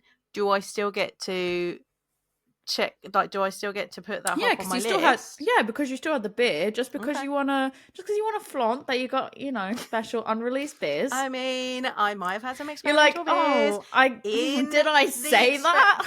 in the experimental hop field while I was in Yakima. Do I want to brag, humble brag? Just because I got to do that, does that count? Yes, it still counts because you still had Because the beer. but it's not commercial beer, so I didn't know how we were tracking that. I No, just wanted to check. for me, I think I just want to check. I'm having exclusive thing. Can I just check Can it? Can I add those in? I just want to check. It's not on the market yet. Am I allowed to have it? Yeah, of course you are. I think the way I've done it is kind of like anything that I've had that's had like a hop in it. I mean, obviously, I've not really looked when it's been like hop water or something like that. But yeah, maybe I should. But I've only been measuring like beer. But I think I'll probably organise it better next year. It will be like the hop and then like just overall, and then like if it was that hop in a product like listed separately under it and stuff. But I think I would 100% track these again. Yeah, for I'll do it. sure. I'll do it with fun. you. It's fun to see some of these things that I've like, some of these hops that I've just like literally never heard of in my life before. I'm like, what? Like I didn't even know that was hop. So I've got Zuckstam, for example, just because I was already at the bottom of the list. So Zuckstam means experimental. Oh, but then that's all it said there was like the hop. That's it. All it said was like that hop, but there was no number. There was no number on it. So interesting. Well, there you go. I don't speak German, so I have not a fucking clue. So like that's one thing that I'm like, yeah, not a clue. That's just there. Now I know that word. And then I think things like, again, you'll probably be like, that means that in another language as well. But like antonym. Like that's a new one. That's been developed at WHO. Never had heard of that. Society for Hop Research. That's one of theirs. Yeah, just had never heard of that before. And then like, so I find it really interesting when some of these come up and I'm like, I think I've brewed with antonym actually. No, maybe that's an American one. I'm thinking Diamond. No, that's an American. I think antonym's an American hop. And I think I brewed, it was the hop that when I did the Three Hills brewing competition, that was the hop they wanted us to use, antonym. It's just interesting. And like some of them, it's not that I've necessarily been like, oh, that's a crazy one, or I've not heard of that or whatever, but it just reminds me of this fun names like First Gold. Yeah. I'm like, that's fun. and then there's US Cascade, German Cascade, UK Cascade, Slovakian Cascade. So I do have that. So like there are some like Hallertau ones that's like a Hallertau this version, or like Goldings, like so I've got like there's East Kent Goldings, and then there's some Goldings that were like unspecified, so I've put like Goldings unspecified and then like East Kent Goldings in particular. So I know that's like super nerdy and people are just be like, why would you do that, who cares? But like for me, I just find it really fun to see some of these, to be like, actually when I look at how many things I've ticked off, it's just interesting to see. And that's why I've done anybody else's yum. Yeah, and then I do have, like, to be fair, there's a whole section of, like, I've got 99, like, beers. There's 99 beers that did not specify hop. What hops are in them? Oh, goodness. Or it would be, like, I've used this hop and a blend of this. And I'm like... we were talking to Crossover about what hops they use, and they use, like, 10-year aged hops. Fair. I mean, I guess it works for that style, though, doesn't it? Yeah, absolutely. That's not, yeah. Although they were very interested in that Balance recently did one with Ernest, and they used Ernest Spectrum, and they were like, "That's interesting," because they'd done a beer with Harlequin in it, which is another UK hop. So using some of the UK varieties, because they are generally I'm tarring with sweeping with a wide brush here, but UK hops tend to be less impactful than like your American, your New Zealand, and your Australian. So they work quite well in beers like that, because I mean, it depends on what outcome you want, but yeah, UK hops are quite good for that. It's interesting because I feel like I've seen a lot of people sharing things that were like, "Oh, you need to use UK hops or you'll lose them," and I'm just like, I mean, that's a true story. it's not. Did Yeah, I you was hear like, my voice change? My voice changed when I started talking. Like, I went into like hot mode. you Did you just hear it? yeah, you just I immediately was literally like, just went in like, whoop, yes. yes, and I mean, but when I was talking about English, like about the hops before, I go into like hot mode. That was interesting. Didn't realize I did that. But yeah, English hops are English. Like the amount of acreage of English hops is tiny, tiny, tiny compared to like America, Europe, Australia, New Zealand. Like it is tiny, and like if they're not used, we will lose them because farmers aren't making money out of it. So people do need to use the English. If you want to keep the English hops, you got to use them. It's an interesting topic, though, isn't it? Because I think what's interesting is some of the qualities that come from some of the hops maybe not be what people are seeking. So Yeah. I think some of those same people that are going, oh yeah, you got to use them, we will lose them, are also the same Are you people that buying the aren't beers seeking out yeah, exactly. Are you buying those beers that flavor use those profiles. flavors? Yeah. Or they're Because saying the breweries that are using those flavors aren't being innovative enough, and they're right, not putting out particular flavors that meet their needs. So therefore, they're not shopping at that particular 100%. brewery.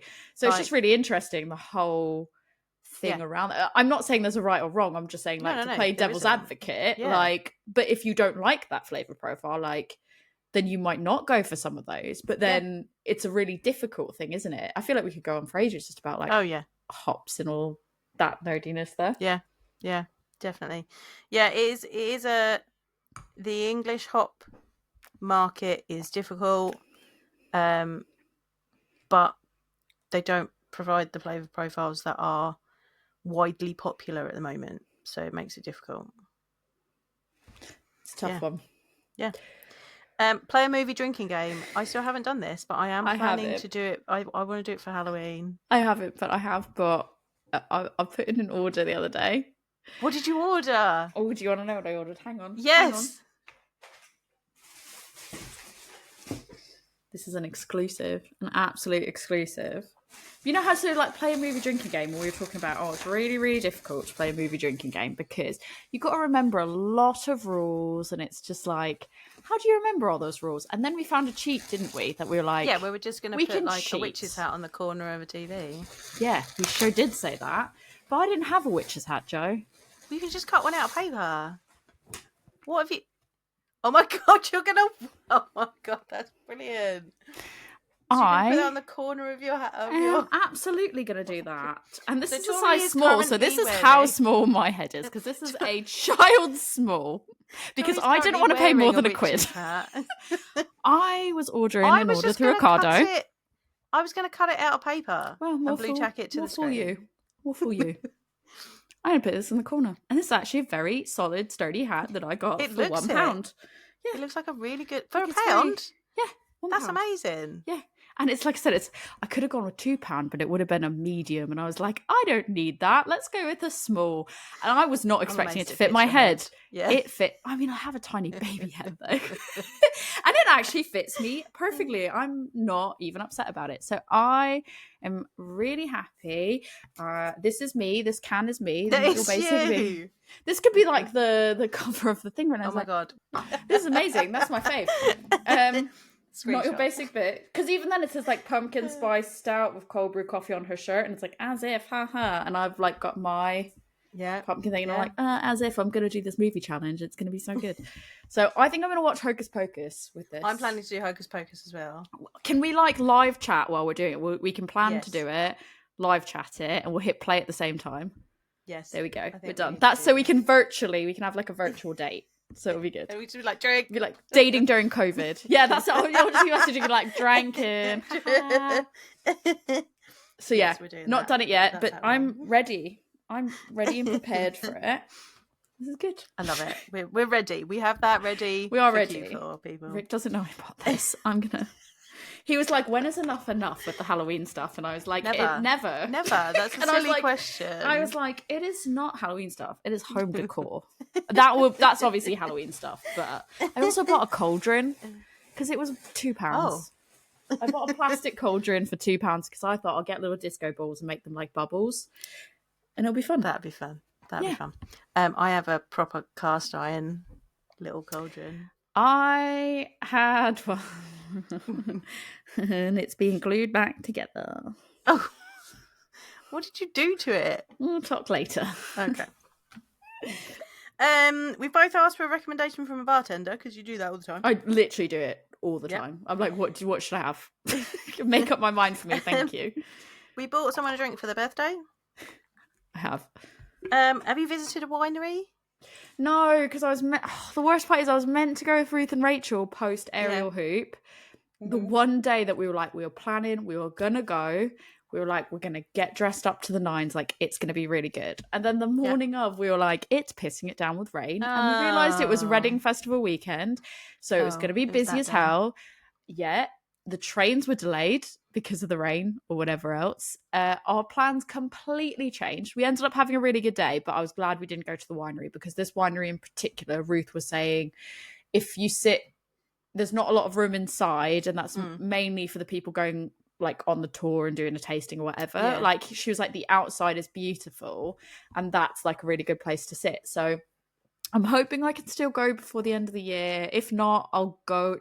I would rather go with them. I'd rather have like a ladies' day out and have like a really nice weather. But I think we've run out of nice weather because she did say the summer is nicer because of the garden and everything else. So I may have to just like plan that one for next year and just go to another winery. There's another one that's local to me. So what about you? Have you done one? No, I have not done that. I thought there was potential that we might have gone to a winery while we were in Yakima, but that would have been the time to go, wouldn't it? We did beer stuff. Gross beer things. We did go to a brewery that was surrounded by vineyards, but that doesn't count.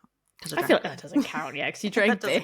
You went to a brewery at a winery. Went to a brewery that was in. I don't even. That was surrounded by a winery. It was just the fields, right? Like, so it doesn't count. You went to a brewery that was in the fields of a winery. I don't think I'm going to get that done. So I'm not going to beat myself up if I don't do that one. Again, I feel like if I put my mind to it, I can do it. Have a beer at 10 different breweries. Have you been? I mean, I did that. I'm sure you've done that by now. Oh, I smashed it. Yeah. I'm tracking all of them. Breweries? Yep, I am at 35. Ooh, good job. 35 different. So I've gone to some of these multiple times, obviously, but 35 different. Oh, I need to see what ones I've done.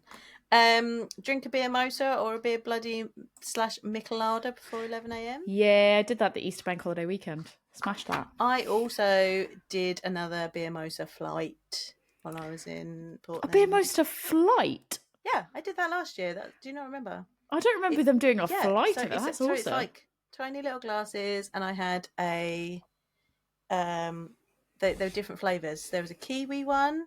I like that. A peach one. A blood orange one and a pear one. Only in the US can you get something like that. So and I respect it. So good. We both attended an event at a brewery. Multiple.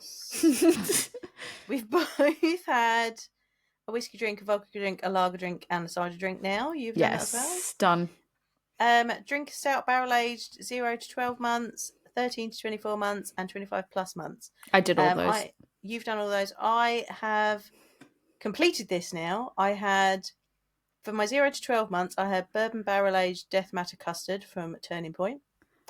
For 13 to 24 months, I had BA with a spoon from Brew York, and I've just completed it with my black and blue from Emperors. So, ta-da! Done that one.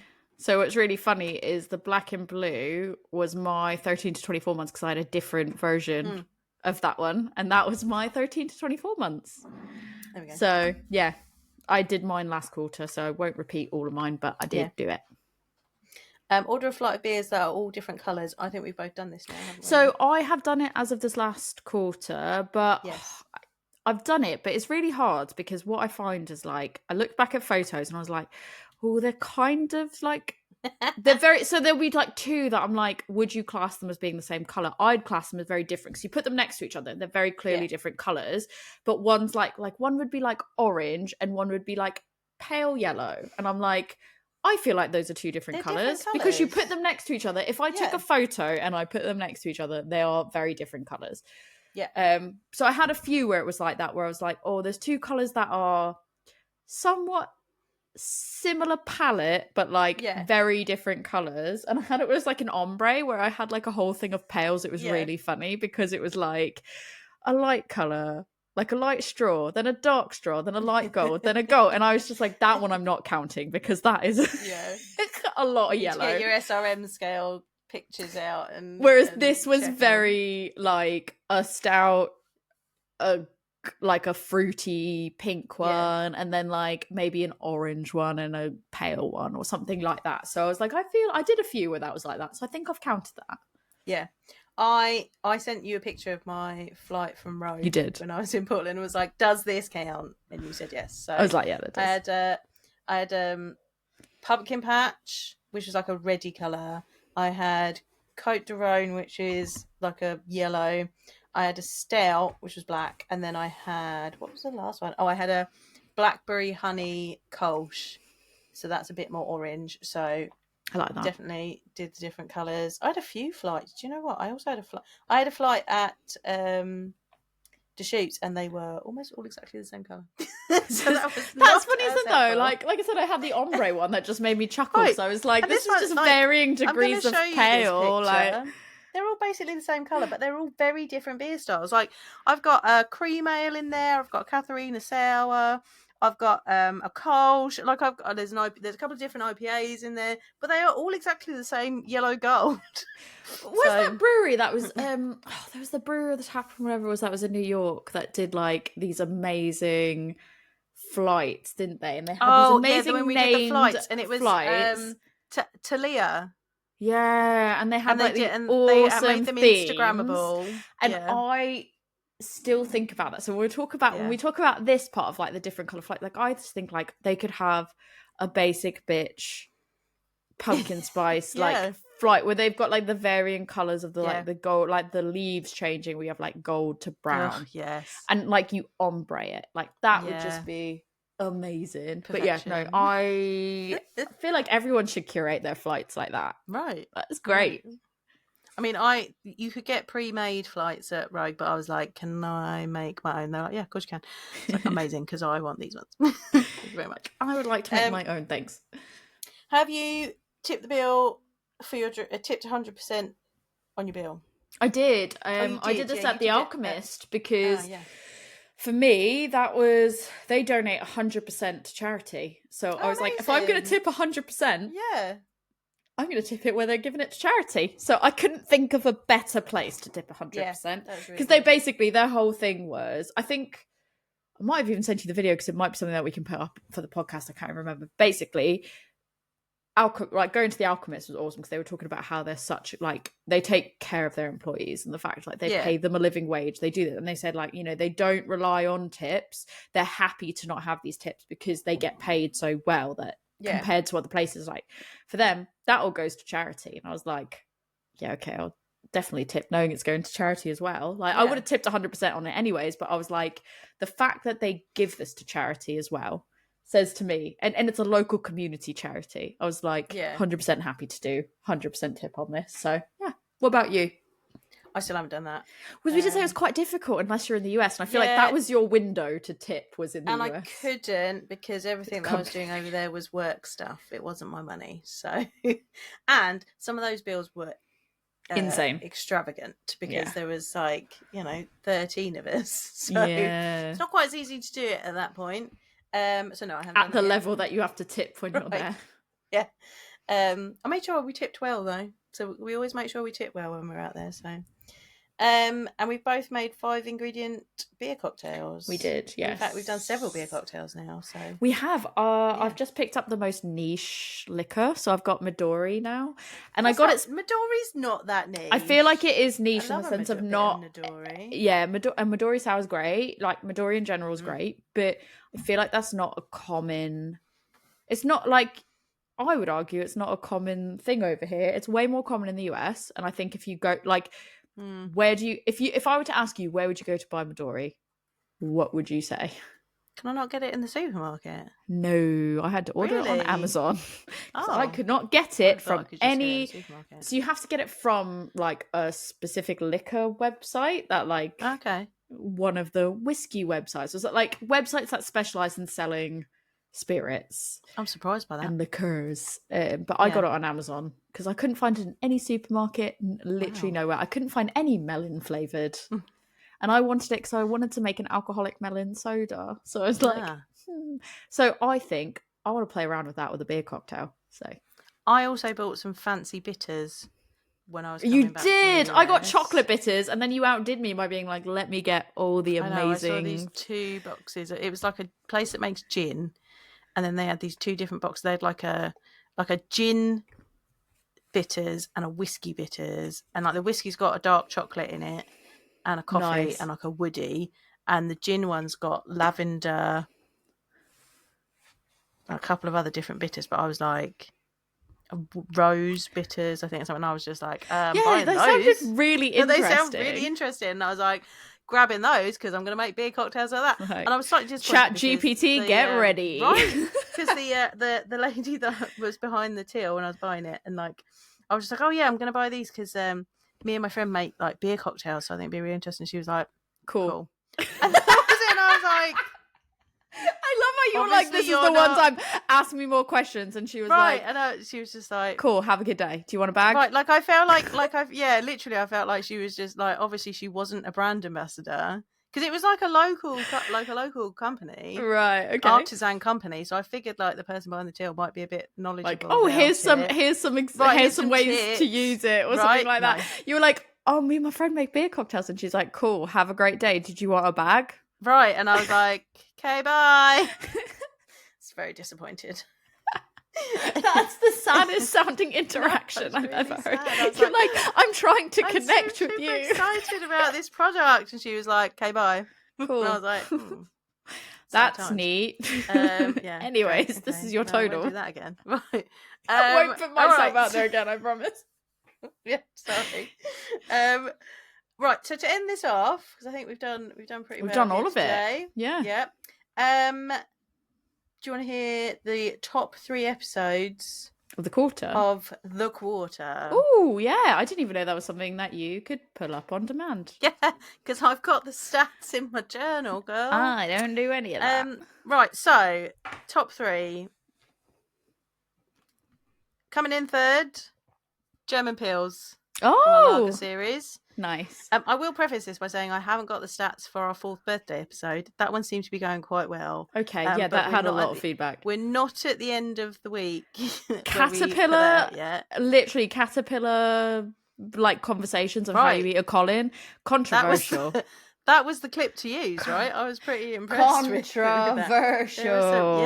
I was like, wow, I did not expect people to have strong feelings about this. People have strong feelings about my strong feelings. Yeah. I got called basically Hannibal Lecter, really. That's kind of what I got. Oof. You did. I did laugh. So, bronze goes to our Lager Series German Pills episode. Silver goes to our Lager Series Vienna Lager episode. Yes, Lager Series. Get in. But, drum roll. Top episode of the quarter, episode 200. Hey! Yeah. We did it. You love people it when like we us just for talk us. Nonsense. You just like it when we talk nonsense. So this episode will probably do really well. I bet the birthday one will do very well. I think it'd be great. Yeah. But there Solid. You go. That is quarter 3 in the bag. On to the end of the year. Where has the year gone, Joe? We had to get it in. Tori, if people want to talk to you about all the hops that you've tried this year. And all my weird stats, all my fruits, all my hops, all my breweries visited. Ask you about your spreadsheet. Where can they get hold of you? My spreadsheet. Maybe about pumpkin tattoos. I don't know. You can come find me on Instagram at adventures_in_optimism.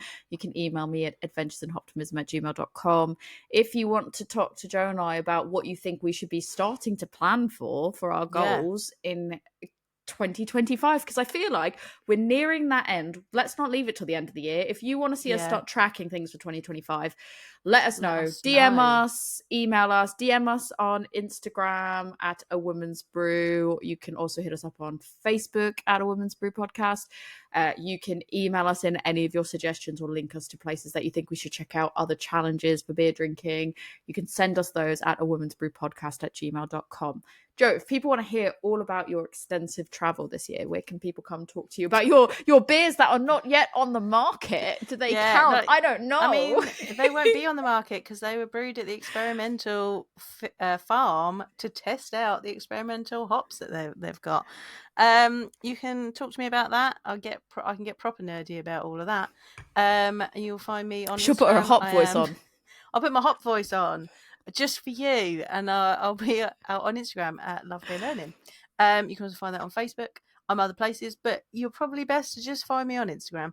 You can come and see my website, which is lovebeerlearning.co.uk, or you can email me lovebeerlearning@gmail.com. Always happy to answer hop questions, and if I haven't got the answer, I probably know someone that does. So if you don't, it would be weird. Yeah, it's true. Very true. I know all the hop nerds, that are all the people that are even nerdier about hops than me and Tori. So if at this point you didn't, I'd think it was bizarre, and I'd question what you do every day. Right, so on that note, we're going to go finish our beers. Cheers.